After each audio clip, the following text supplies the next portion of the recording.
గాయత్రి అవతరణ చాలా విచిత్రమైనటువంటి సన్నివేశం. ఒక దేవత, ఒక మంత్రం, దేవత అవతరించటం, మంత్రం అవతరించటం, ఈ రెండు ఒక్కోసారి వేరుగా ఉంటాయి, ఒక్కోసారి ఒకటిగా ఉంటాయి. ఉదాహరణకు శ్రీహర్షుడి నైషధంలో సరస్వతీదేవి అవతరించింది. అవతరించిన తర్వాత తన మంత్రాన్ని నలుడికి చెప్పింది. ఇక్కడ గాయత్రి యొక్క అవతరణ మనకు కనిపిస్తున్నది ఏమిటంటే, విశ్వామిత్ర మహర్షి తపస్సు చేస్తున్నాడు, ధ్యానం చేస్తున్నాడు. అతడికి దివ్య భూమికలలో నుండి గాయత్రీదేవి తన మంత్రాన్ని ఇచ్చింది. ఆ మంత్ర సాధన చేసిన తర్వాత అతడికి సాక్షాత్కరించింది.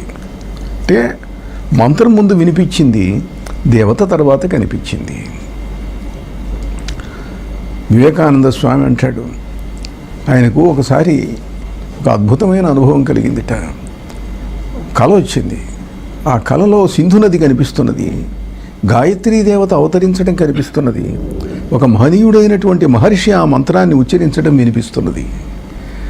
ఆ వినిపించిన శ్లోకాన్ని ఆయన చెప్పాడు కలలో గుర్తుపెట్టుకొని, ఆయాహి వరదే దేవి త్రియక్షరే బ్రహ్మవాదిని గాయత్రి ఛందసాం మాతః బ్రహ్మయోని నమోస్తుతే. అద్భుతమైన శ్లోకం. ఈ శ్లోకాన్ని రామకృష్ణ మఠం వాళ్ళు ప్రచురించే అన్ని గ్రంథాలలోనూ కూడా దీని వివరాలు చెబుతూ మొదటి పేజీలో వేశారు, ఉపనిషత్తులు ముఖ్యంగా వాటి అన్నింటికి ముందు. అట్లా గాయత్రీదేవి యొక్క అవతరణ విశ్వామిత్రుడికి దర్శనం ఇవ్వటం, మంత్రం వినిపించడం, దర్శనం ఇవ్వటం, ఇలా వచ్చింది. ఆ అవతరణ యొక్క రహస్యం అది. అంటే మంత్రం ఎప్పుడు దివ్య భూమికల్లో ఉంటుంది. మొదటిసారి మానవులకు ఎప్పుడు వినిపిస్తుందో ఆ విన్నవాడు ఋషి. అందుకే కొంతమంది సాధనలో ఏం చెబుతారంటే, మీరు మంత్రాన్ని జపం చేయొద్దు, మంత్రం ఇస్తున్నాము, మంత్రం జపం చేయొద్దు. అదేమిటి జపం చేయకపోతే ఎట్లనండి అని అంటే, మంత్రం విను, వెంటనే వినిపించదు కదా, విన్నట్లు భావించు, కొన్నాళ్ళకు వినిపిస్తుంది.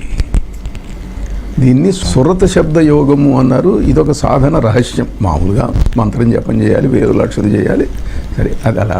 అట్లా మొదట అవతరణ మాత్రం అట్లా జరిగింది. విశ్వామిత్రుడు గాయత్రీ మంత్రం చేశాడు. విశ్వామిత్రుడికి ఉపనయనం అయింది కదా, ఉపనయనం అప్పుడు కదా గాయత్రీ మంత్రం చెప్పేది. ఉపనయనం అప్పుడు ద్విజులకు బ్రహ్మోపదేశం చేస్తారు. బ్రహ్మోపదేశ మంత్రం వేరే ఉన్నది వేదంలో, కానీ గాయత్రి తర్వాత ఉపదేశిస్తారు. గాయత్రి కూడా కంపల్సరీ చెప్పటం. విశ్వామిత్రుడు ఉపనయనం జరిగి పెద్దవాడై తపస్సు చేసినప్పుడు గాయత్రీదేవి మంత్రం వినిపించింది ఆయనకు. మరి ఆయనకు ఉపనయనం అప్పుడు ఏం చెప్పుంటారు? దీని గురించి ఎవరు ఎక్కువ మంది ఆలోచించరు. ఉపనయనం అప్పుడు గాయత్రి చెప్పుండాలి. ఏం చెప్పుంటారు అని అంటే, అంతకుముందు ఉపనయనములప్పుడు ఏ గాయత్రిని చెప్పేవాళ్ళు? విశ్వామిత్రుడు వచ్చి ఈ గాయత్రీ మంత్రం చేసి మహాసిద్ధులు సంపాదించి సృష్టికి ప్రతిసృష్టి చేసిన తర్వాత ఇంత ప్రభావం కలిగింది గాయత్రి అని దీన్ని ఉపదేశించటం మొదలుపెట్టారు. అంతకుముందు ఇంద్ర గాయత్రి ఉండేది, బ్రహ్మ గాయత్రి ఉండేది. ఋగ్వేద ప్రోక్త మంత్రేషు గాయత్రీ ఏకపదామత ఐంద్రీ దృష్టా వశిష్ఠేన మహతా తపసా పురా. ఋగ్వేదంలో వశిష్ఠుడు దర్శించినటువంటి ఇంద్రగాయత్రీ మంత్రం ఉన్నది, దాన్ని ఉపదేశించేవాళ్ళు. ఎందుకంటే వేదకాలంలో ఇంద్రుడు ప్రధాన దేవత మిగతా వాళ్ళకంటే. ఇంద్ర మహత్వం గణపతి ముని చెప్పాడు. వేదంలో ఇంద్రుడికి ఉన్నన్ని నామములు ఎవరికీ లేవు అంటూ ఆయన ఇంద్ర సహస్రనామాలు తీసుకొచ్చి చూపించాడు ఋగ్వేదంలోవి. అట్లా ఇంద్రుడి యొక్క ప్రభావం చాలా ఎక్కువగా ఉంది. ఆయనకు దేవతముడు అని పేరు. దేవతముడు అంటే మనకు మామూలుగా ఇంగ్లీష్లో పాజిటివ్, కంపారిటివ్, సూపర్లేటివ్ డిగ్రీలు చెబుతాం. బ్యూటిఫుల్, మోర్ బ్యూటిఫుల్, బ్యూటిఫుల్ అని చెప్పి. దేవశబ్దం అంటే దేవుడు. దేవతర, దేవతమ. దేవతమ అంటే ది సుప్రీం గాడ్. ఒక్క ఇంద్రుడికే ఈ విశేషణం ఉన్నది ఋగ్వేదంలో. సరే, అలాంటి ఇంద్రగాయత్రి ఉన్నది. ఆ ఇంద్రగాయత్రిని ఉపదేశించేవాళ్ళు. ఇది కాక బ్రహ్మగాయత్రి అని కూడా ఒకటి ఉన్నది. అది దితిదేవి యొక్క సంతానం దైత్యులు, రాక్షసులు. అదితి సంతానం ఆదిత్యులు, దేవతలు. దితిదేవి ఒకసారి కశ్యపుడి దగ్గరికి వచ్చింది. మా పిల్లలందరూ కూడాను ఇంద్రుడి చేతుల్లో ఓడిపోతున్నారు, చాలా ఇబ్బందులుగా ఉన్నాయి, మా వాళ్ళు కష్టాలు పడుతున్నారు, ఇంద్రుడిని జయించగలిగినటువంటి వాళ్ళు కావాలి, కుమారుడు కావాలి, నాకు సంతానం కావాలి అని అడిగింది. అయితే ఆయన అన్నాడు, నీకు ఒక వ్రతం చెబుతాను, 1 సంవత్సరం పాటు చేయి, చేస్తే సత్సంతానం వస్తుంది. నేను అంతకాలం ఆగలేను, నాకు వెంటనే సంతానం కావాలి. కాదని లేకపోయినాడు. ఆమె కోరినప్పుడు ఆమెను సంగమించి గర్భవతిని చేశాడు.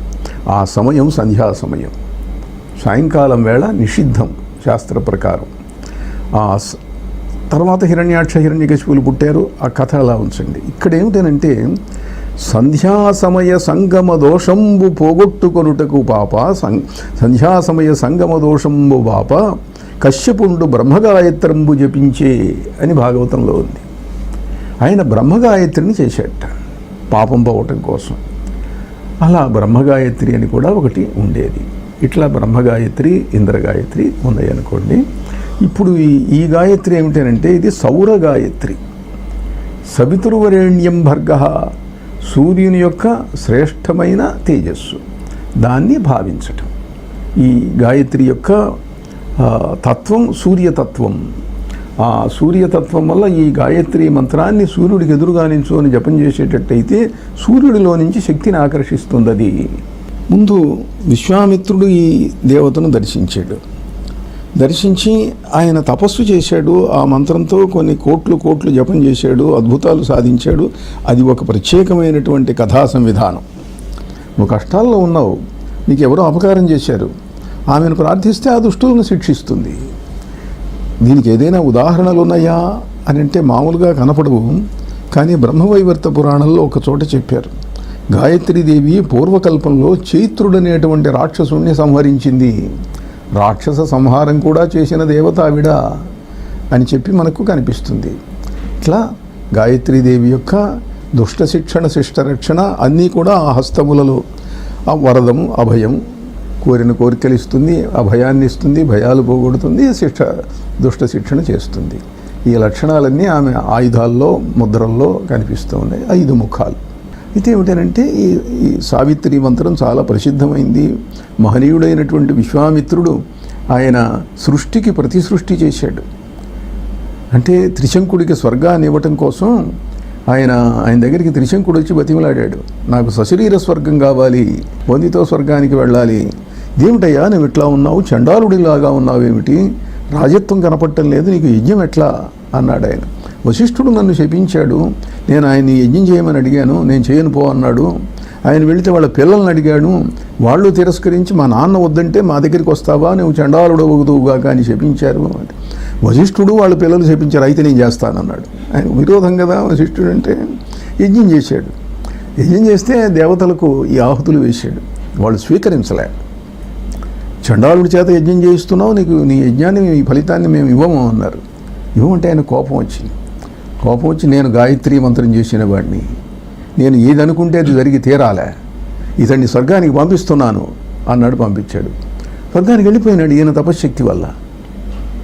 వాళ్ళు అన్నారు, నువ్వు పంపిస్తే ఎట్లా అన్నాడు. కిందికి నెట్టేశారు. ఆ త్రిశంకుడు తలకిందులుగా కింద పడుతున్నాడు. పడుతూ దొరలేడు, తలకిందులుగా దొరుకుతున్నాడు. మహర్షి నేను పడిపోతున్నాను, రక్షించండి అన్నాడు. తిష్ట ఉండు, అక్కడే ఉండు అన్నాడు.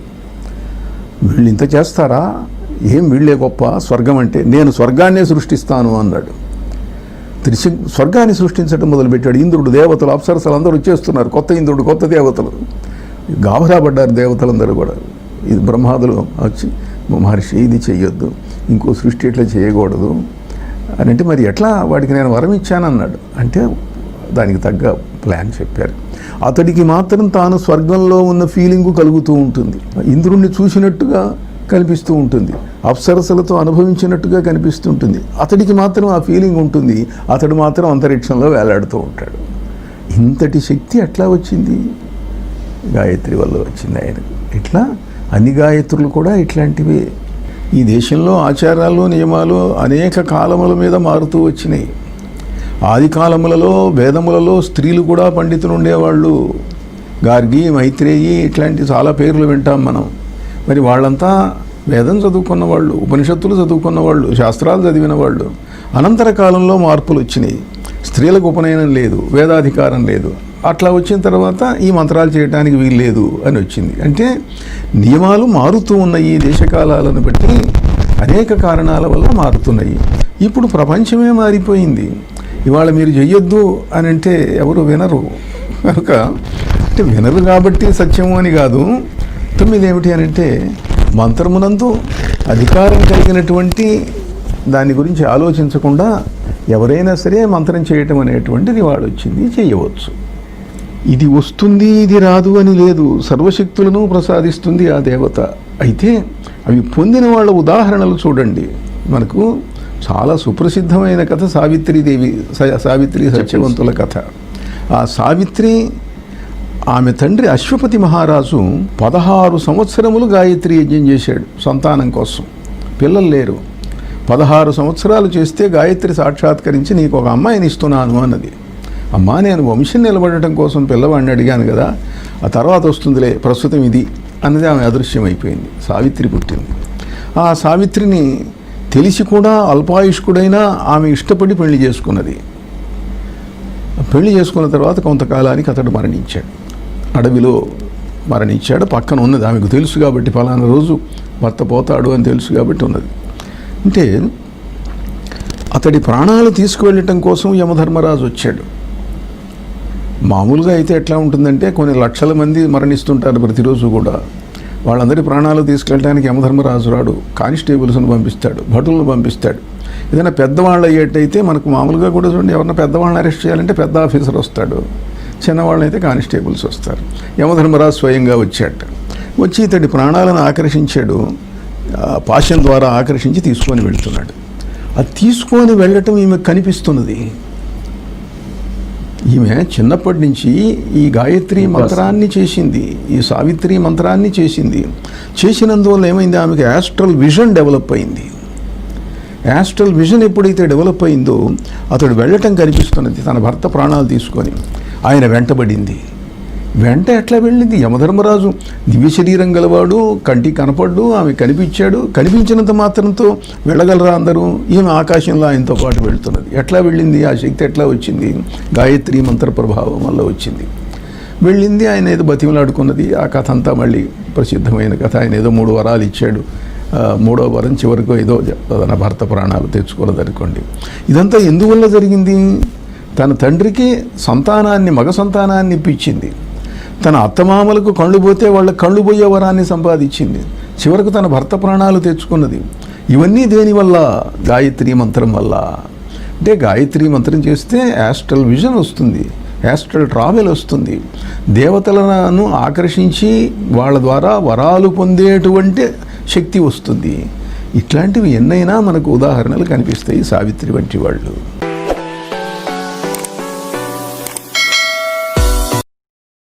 చాముండాయ నమః, తుష్టే నమః, సర్వోభద్రో వారిణ్యే నమః, నవదుర్గాయ నమః, కాళే నమః, బ్రహ్మ విష్ణు శివాత్మికాయ నమః, త్రికాల జ్ఞాన సంపన్నాయ నమః, భువనేశ్వర్యే నమః, రాజరాజేశ్వర్యే నమః, లలితాంబికా పరదేవతాయ నమః, దుర్గాయ నమః. నామార్చన పూజాం సమర్పయామి.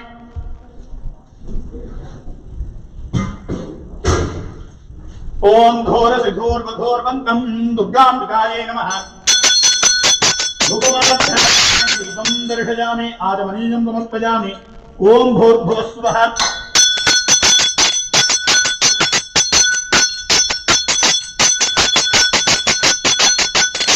దుర్గాంబికాయై నమః. నివేద్యామి, సమస్తోపచారాన్ సమర్పయామి. ఓం శరణాగతీనార్థపరిత్రాణపరాయణే సర్వస్యాస్తి హరే దేవి నాథాయ నమోస్తుతే. దుర్గాంబికాయై నమో నమః. సర్వోపచారార్థే దీపం దర్శయామి. ఓం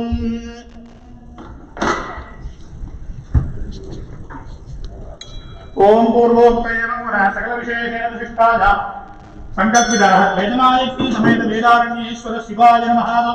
చరణారవిందయోః పుష్పనామార్చన పూజాం కరిష్యామః. ఓం శివాయ నమః. ఓం మహేశ్వరాయ నమః.